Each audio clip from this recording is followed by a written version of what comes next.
Welcome to this fourth and last video on architecture and quarantine. One of the last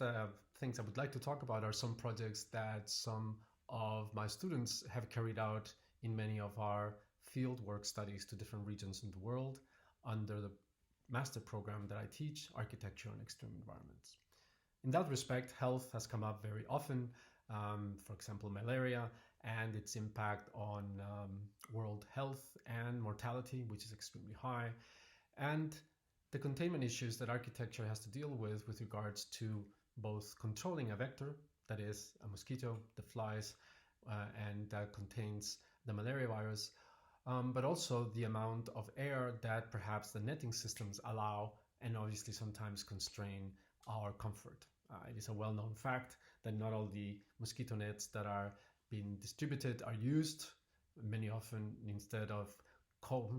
boiling themselves during the night in these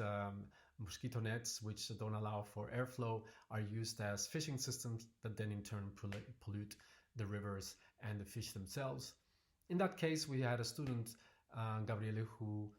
investigated in our trip to Amazonas the different types of weaving systems, the different densities of weave, and also the amount of temperature difference and airflow that might go from one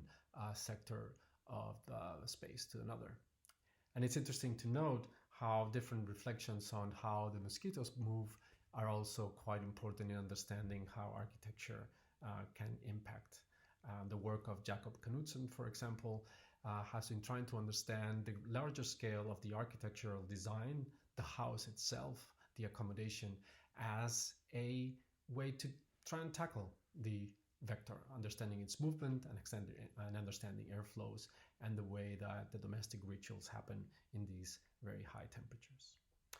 On a more radical note, one could actually think how architecture can also start to contain radically all of these contingents in almost a kind of a zoo system. Could we consider a place where they were allowed to exist and be investigated, which was localized? This happens in a very distributed manner around the world in different laboratories, and sometimes it's even difficult to know which vectors are hidden or contained where in the world. In this project, I speculate on this zoo, a zoo for infectious species, where they're allowed to exist under controlled conditions and investigated under the rigors of a contained architecture.